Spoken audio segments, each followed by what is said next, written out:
오늘 우리에게 주시는 하나님의 말씀은 고린도전서 1장 18절에서 31절까지 말씀을 우리 한 절씩 교독하겠습니다. 고린도전서 1장 18절에서 31절입니다. 십자가의 말씀이 멸망할 자들에게는 어리석은 것이지만 구원을 받는 사람인 우리에게는 하나님의 능력입니다. 성경에 기록하기를 내가 지혜로운 자들의 지혜를 멸하고 총명한 자들의 총명을 패할 것이다 하였습니다. 현자가 어디에 있습니까? 학자가 어디에 있습니까? 이 세상의 변론가가 어디에 있습니까? 하나님께서는 이 세상의 지혜를 어리석게 하신 것이 아닙니까? 이 세상은 그 지혜로 하나님을 알지 못하였습니다. 하나님의 지혜가 그렇게 되도록 한 것입니다. 하나님께서는 어리석게 들리는 설교를 통하여 믿는 사람들을 유대 사람은 기적을 요구하고 그리스 사람은 지혜를 찾으나 우리는 십자가에 달리신 그리스도를 전합니다. 그리스도가 십자가에 달리셨다는 것은 유대 사람에게는 거리낌이고 이방 사람에게는 어리석은 일입니다. 그러나 부르심을 받은 사람에게는 유대 사람에게나 그리스 사람에게나 이 그리스도는 하나님의 능력이요 하나님의 지혜입니다. 하나님의 어리석음이 사람의 지혜보다 더 지혜롭고 하나님의 약함이 사람의 강함보다 더 강합니다. 형제 자매 여러분, 여러분이 부르심을 받을 때 그 처지가 어떠하였는지 생각하여 보십시오. 육신의 기준으로 보아서 지혜 있는 사람이 많지 않고 권력 있는 사람이 많지 않고 가문이 훌륭한 사람이 많지 않았습니다. 그런데 하나님께서는 지혜 있는 자들을 부끄럽게 하시려고 세상의 어리석은 것들을 택하셨으며 강한 것들을 부끄럽게 하시려고 세상의 약한 것들을 택하셨습니다. 하나님께서는 세상에서 비천한 것들과 멸시받는 것들을 택하셨으니 곧 잘났다고 하는 것들을 없애시려고 아무것도 아닌 것들을 택하셨습니다. 이리하여 아무도 하나님 앞에서는 자랑하지 못하게 하시려는 것입니다. 그러나 여러분은 하나님의 자녀로서 그리스도 예수 안에 있습니다. 그는 우리에게 하나님으로부터 오는 지혜가 되시며 의와 거룩함과 구원이 되셨습니다. 그것은 성경에 기록되어 있는 바 누구든지 자랑하려거든 주님을 자랑하라 한 대로 되게 하시려는 것입니다. 아멘. 오늘 말씀은 헬라 문화가 지배하는 당시 사람들이 신앙을 추구하는 크게 두 가지 경향에 대해서 말씀하고 있죠. 하나는 내가 이성적으로 이해하면 믿겠다는 겁니다. 그것이 헬라, 그리스 방식이죠. 나는 이해한다. 그러므로 나는 믿는다는 겁니다. 이것이 헬라 사람들의 신앙 추구 방식이었습니다. 그래서 밑도 끝도 없는 토론과 이성적인 사유를 통해서 진리를 스스로 깨우치는 것이 구원에 이르는 길이라고 믿는 것이죠. 그러나 사도 바울은 현자가 어디 있느냐, 학자가 어디 있느냐, 이 세대 변론가가 어디 있느냐 이렇게 묻습니다. 이들은 이 세상의 지혜를 자랑할 만한 사실은 자들이었죠. 나름대로 그들의 지식과 지혜가 혹 세상을 조금 이롭게 할 수 있었을지 모릅니다. 인간이 당면한 이 생의 여러 가지 문제를 해결하는데 조금의 기여를 하고 진보를 가져올지 모릅니다. 그러나 그들 역시 모두 죄와 사망에서 구원받아야 할 죄인일 뿐임을 모르기에 바울은 하나님이 그들의 지혜를 어리석게 만들었다고 말씀합니다.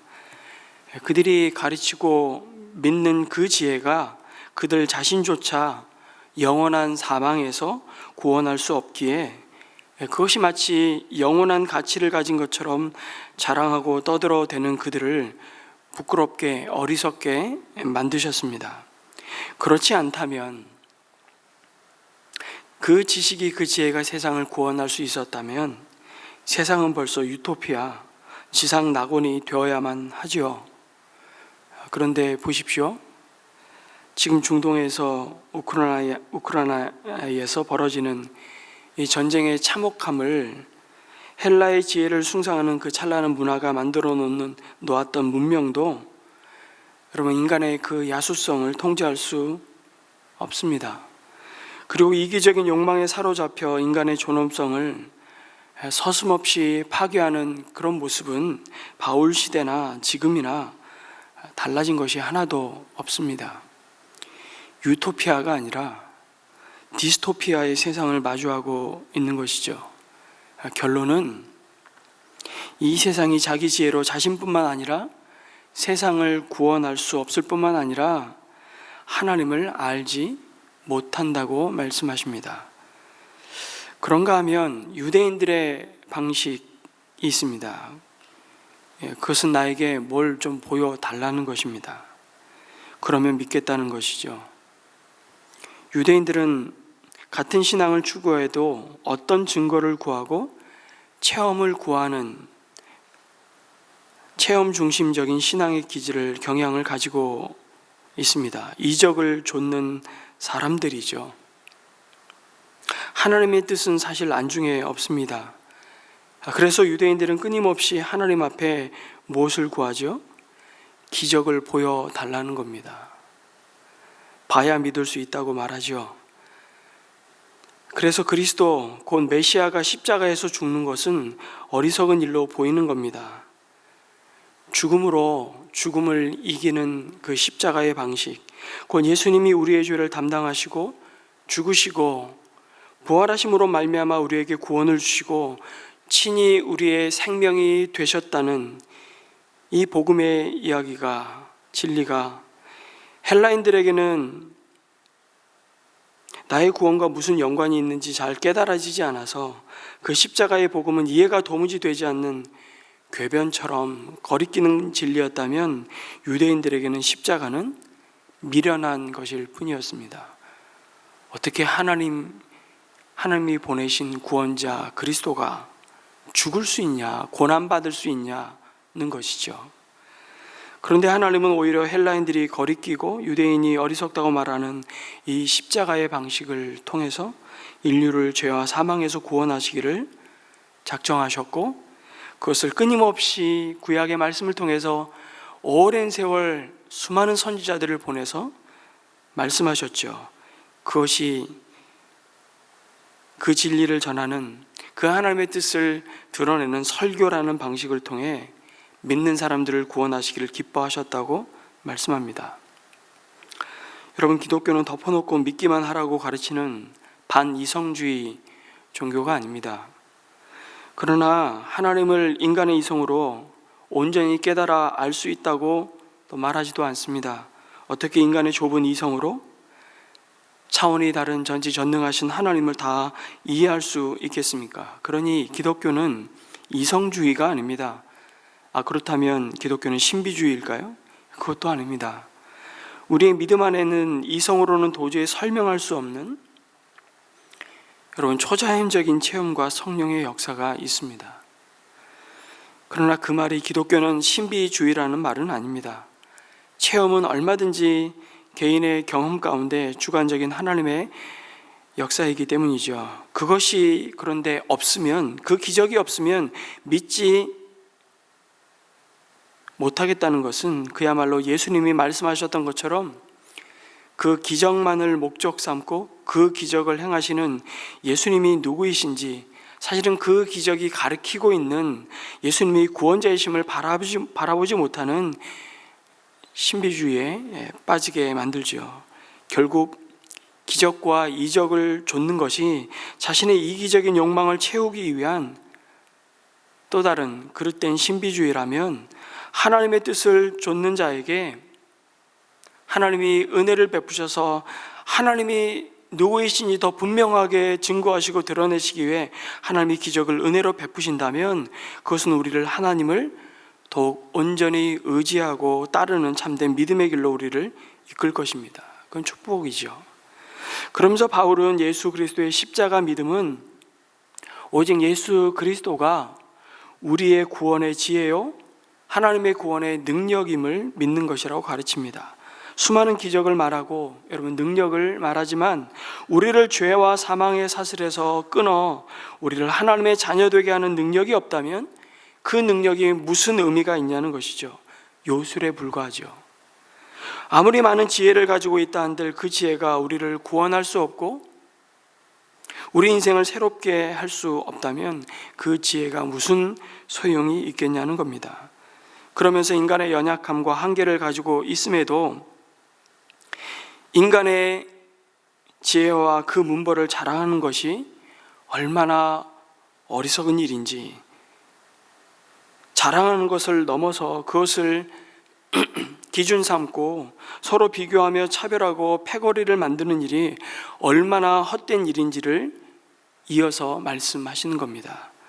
여러분, 고린도에 처음 예수님을 믿고 하나님의 자녀로 부르심을 받은 자들은 인간적인 기준으로 볼 때 그 헬라 당시에 철저한 신분사회 속에서 세상이 만들어 놓은 기준으로 볼 때 한마디로 잘 나가는 사람이 별로 없었다는 겁니다. 당대의 철학자, 지식인들, 정치가나 정부에서 아주 중요한 요직을 차지하고 의사결정을 내리는 인물들, 귀족, 지체 높은 가문에 속한 인물들이 많지 않았다는 말이죠. 아니, 사도 바울이 왜 갑자기 고린도 교회 성도들의 과거를 들추어내십니까? 그 과거라는 것이 아주 자랑하고 싶을 만큼 누구나 인정하고 부러워할 만한 이력을 가진 것이라면 얼마나 기분이 좋겠습니까? 그런데 지금 바울은 고린도 교회 성도들이 처음 하나님의 백성으로 부르심을 받았을 때 인간적인 기준으로 떳떳하게 내세울 만한 지혜와 권력과 가문을 가진 사람이 없었다고 말하죠. 어떻게 보면 고린도 교회 성도들의 자존심을 막 그냥 건드리는 말씀입니다. 안 그래도 내 과거를 묻지 마. 과거는 그냥 과거일 뿐이야. 왜 아픈데 건드려? 왜 깐대를 또 까시나? 그들에게는 늘 상처와 열등감만을 불러일으키는 과거였을지 모릅니다. 그런데 바울이 너희가 하나님의 부르심을 받았을 때를 생각해 보라고, 참 사람의 기준으로 봐도 너희들은 함량 미달이야, 지금 그 얘기하고 있는 것이죠. 너희들이 세상적으로 자랑할 만한 게 뭐가 있냐는 겁니다. 좋은 대학을 나오고 박사학위를 가지고 있어? 아니면 집안 빽이 좋아서 부모 잘 만나서 가만히 있어도 놀고 먹어도 여기저기 오라는 데가 많아? 아니면 모아두었거나 물려받은 재산이라도 많아서 남에게 아쉬운 소리 안 하고 자기 하고 싶은 소리 다 할 만큼이나 되나? 아무것도 아니라는 것이죠. 이런 표현을 써서 죄송합니다. 한마디로 개털 인생입니다. 여러분, 바울이 지금 고린도 교인들에게 하는 소리를 마음이 꼬인 상태로 들으면 지금 나하고 한판 붙자는 겁니까? 이러고 시비 거는 말이죠. 더 고약하게 들으면 그래, 결국 그 잘난 자기 자랑을 바울이 지금 하고 싶은 것이구나. 로마 시민권자의 어려서부터 집안 형편이 좋아 유학을 갔다 온, 그것도 세계적인 석학 밑에서 수제자 교육을 받고 남들이 다 인정하는 랍비로서 인정도 받았지. 거기에도 집안 혈통도 아버지가 로마 시민권자인데다가 어머니는 유다 베냐민 출신이지. 베냐민 출신이라는 건 왕족이라는 겁니다. 그렇게 성분이 좋지 뭐 하나 빠지는 게 있어야지. 지금 바울을 생각해 보면 그렇습니다. 그거 자랑질 하려고 하는구만 마음이 팍 상할 수 있는 겁니다. 그런데 바울이 자기들에게 뭐라고 지금 부르냐면 형제 자매 여러분이라고 말하면서 왜 이런 말을 당신들에게 하는지를 설명하죠. 별로 말하고 싶지 않은, 내세울 것이 아무것도 없는 당신들이 뭘 그렇게 자랑할 것이 많아서 나는 이 사람 편, 나는 저 사람 편 하면서 당신들이 받은 복음을 붙잡지 않고 그 복음을 전하여 준 사람을 주목하면서 그들의 출신 성분과 그들의 학식과 그들의 권위가 누구보다 우월하다고 자랑하면서 다투고 파당을 짓느냐는 것입니다. 그러므로 그리스도의 몸을 찢고 있느냐고 지금 말하는 것이죠. 1장 10절부터 말씀하고 있는 그들이 나는 아볼로파, 나는 게바파, 나는 바울파, 나는 그리스도파라고 나누어지면서 그리스도의 몸을 찢고 있는 것을 이렇게까지 책망하고 있는 겁니다. 그냥 조곤조곤 말하면서 그들이 지금 하나님께 부여받은 신분의 그 영광스러움과 존귀함을 훼손하고 있다고, 그러지 말라고 타이르는 것이 아니죠. 사실은 여러분, 이걸 실제로 대화로 나눴다면 여러분, 바울이 지금 굉장히 흥분해서 전달하고 있는 겁니다. 뉘앙스가. 그런데 왜 바울이 이런 말로 고린도 교회를 향해 도전할까요? 다시 말씀드리지만 그들의 갈라짐 때문에 그들이 존경을 넘어 그들이 따르는 사람을 섬기면서 십자가의 복음을 훼손하고 있기 때문입니다. 이 사람 아니면 안 돼. 우리에게 복음을 전하여 주고 우리에게 복음을 가르쳐 준, 아니 예수님에게 직접 사사받은 이 사람이야말로 그 누구였겠습니까? 베드로였겠죠. 게바파. 우리 교회 기둥 중에 기둥이야. 이러고 상대방에 대한 존경과 섬김과 권위를 무시하는, 서로 그리스도 안에서 하나됨을 무너뜨리는 어리석고 어린아이 같은 믿음을 책망하고 있는 겁니다. 그러면서 고린도 교인들을 뭐라 그러냐면 나중에 너희들에게 단단한 음식을 못 먹이겠다, 도저히. 너희들이 너무 어려서. 그러면서 너희 중에 지혜 있는 자, 권력 있는 자, 문벌 좋은 자가 많지 않다고 말하는 겁니다. 인간적으로 사회적으로 볼 때 그런 자가 고린도 교회에 없었던 것은 아니었죠. 그런데 그 소수에 자랑할 만하고 부러움을 사기에 충분한 그 사람들이 하나님의 백성으로 부르심을 받은 기준이냐고 지금 물어보는 겁니다. 그런데 너희가 왜 사람을 그러한 기준으로 판단하고 그러한 기준으로 편을 갈라서 교회를 분열시키냐는 것이죠. 그것은 십자가를 부끄럽게 만드는 아주 불신앙의 태도라고 말하는 겁니다. 그러면서 하나님은 오히려 못 배운 자들과 약한 자들과 비천하고 멸시받는 자들을 택하셔서 세상적인 기준으로 볼 때 성공하고 아쉬울 것 없고 남부러울 것이 없이 자신만만하게 자신을 자랑하는 자들을 부끄럽게 하셨다고 말씀합니다. 이게 무슨 말입니까? 하나님이 자신의 백성 삼으시는 기준이 이 세상이 추구하는 방식과 달라도 너무나 다르다는 겁니다. 그런데 너희가 오히려 하나님의 뜻을 모르고 외면하고 여전히 하나님 알지 못하는 자들이 좇고 따르는, 그들이 추구하는 기준과 방식대로 주님의 모은 교회의 지체들을 지금 바라보고 있으니 그 일의 결과가 너무나도 뻔하다는 것이죠. 그것은 바로 복음의 영광을 가리는 것입니다. 참 교회도 다를 게 없네. 교회 나가봤더니 자기들끼리 서로 싸우고 파당을 지어서 욕하고 있는데 하나님을 믿는다고 하고 복음 어쩌고 저쩌고 하는데 똑같아. 다 똑같아. 이 사람이 더 똑똑하고 이 사람이야말로 진골이야. 아니야. 이 사람이 진짜 적통이야. 나머지는 별 볼 일 없어. 이 사람은 어느 학교 출신이고 그러면서 도토리 키재기하고 있다는 것이죠. 그러면서 정작 그들은 자신들이 지금 누구를 믿고 누구 때문에 이렇게 모였는지, 뭐 때문에 이렇게 예배드리고 뭐 때문에 이렇게 열심히 봉사하고 뭐 때문에 이렇게 기도를 하는지 정작 잘 모르더라는 겁니다. 고린도 교회의 상황을 지금 이 시대의 교회에 인간론이 하나도 바뀌지 않았기 때문에 적용해 본다면 이렇게 말할 수 있죠. 그냥 하다 보니 서로 모이는 게 좋고 배우는 게 좋고 노래하는 게 좋고 봉사하면 보람도 있고 나도 기쁘고 뭔가 열심히 하는데 가만히 보니까 여러분 다 나의 기쁨과 나의 만족과 나의 유익을 위해서 하고 있더라는 겁니다.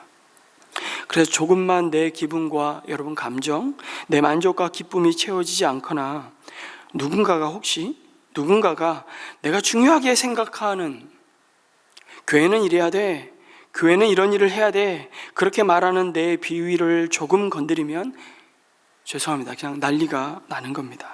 나를 무시했다고, 나를 자기가 가르친다고 쌩 난리입니다. 그런데 여러분, 이게 이 땅의 교회입니다.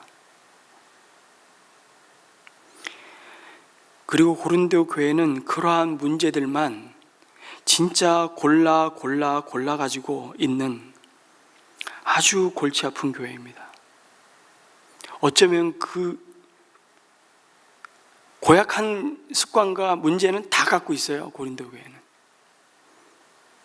그래서 바울은 그런 문제를 넘어서 정말 하나님의 흠도 티도 없는 주님의 영광스러운 교회로 세워져 가고, 하나님의 교회를 향해서 가지신 가장 중요한 소원을 이루어드리기 위해서 교회가 붙잡아야 할 아주 본질적인 처방을 주고 있는 것입니다. 그것이 뭐냐면 바로 그리스도의 십자가를 기준으로 세우라는 것이죠. 그래서 바울은 그 기준을 가지고 1차적으로 자신을 먼저 바라보는 것에서부터 시작해야 한다고 말씀합니다. 29절에 아무도 그래서 하나님 앞에서는 자랑하지 못하게 하시려고 하나님의 부르심은 세상이 찾고 구하는 기준과 달랐다고. 그리고 이제 당신들은 하나님의 자녀로서 당신을 어떻게 바라봐야 하는지를 그 기준점을 조정해 주고 있는 겁니다. 그것이 20절에 여러분은 하나님의 자녀로서 그리스도 예수 안에 있는 자들임을 기억하라는 것입니다. 그래서 교회는 자랑하려거든 누구를 자랑하라고요? 주님을 자랑하는 공동체입니다. 교회가 얼마나 모이느냐, 그 교회의 목사님은 얼마나 유명하냐, 그 교회는 무슨 훌륭한 사업을 하냐, 이것이 자랑이 되고 이것이 우리 교회와 다른 교회를 구별하는 기준점이 되고 바로미터가 되고, 그것을 넘어 우리의 자랑이 되면 여러분 그때부터 여러분 빨간불 켜진 겁니다. 그것은 우리가 이미 교만한 자요, 교회인 우리 자신을 바라보는 비뚤어지고 오염된 눈을 가지고 지금 파당을 일으키는 것이기 때문이죠. 바짝 하나님 앞에서 엎드려야 합니다. 그래서 우리가 어떤 이유에서든 갈라짐에 패거리를 만드는 위기가 있다면 우리는 다시 예수님께로 돌아와야 합니다. 그 십자가를 바라보며 그 위에 달리신 예수 그리스도만이 우리의 모든 어리석음과 부정함과 저주에서 하나님으로부터 오는 지혜와 의와 거룩함과 구원함을 선물로 주신 구원자이심을 고백하며 주님만을 자랑하는 우리 모든 성도들이 되어야 한다고 말씀하십니다. 그런 성도들이 되시기를 주님의 이름으로 축복합니다. 우리 두 가지 기도 제목과 함께 오늘 특별히 지방선거를 하는 날인데요, 하나님을 두려워하고 하나님이 맡겨주신 백성을 섬기는 그 일을 하나님 주시는 소명으로 붙드는 하나님의 일꾼들을 세워주시기를 함께 기도했으면 좋겠고요. 오늘 말씀을 기억하면서는 세상의 지혜와 능력과 조건을 자랑하지 않게 하여 주시고 오직 예수 그리스도의 십자가만이 우리의 지혜요 의와 거룩함과 구원임을 믿으면서 주님만 자랑하는 삶을 살게 하소서라고 기도했으면 좋겠습니다. 사람과 직분과 조건을 따라 편을 가르거나 비교하지 않게 하여 주시고 십자가의 복음 안에서 서로를 섬기며 사랑하되 주님께서 우리를 사랑하심 같이 그리스도의 몸된 교회를 또한 사랑하며 하나 되게 세워가게 하여 달라고 함께 교회를 위해서 또한 기도하며 개인의 기도를 이어가도록 하겠습니다. 기도하겠습니다.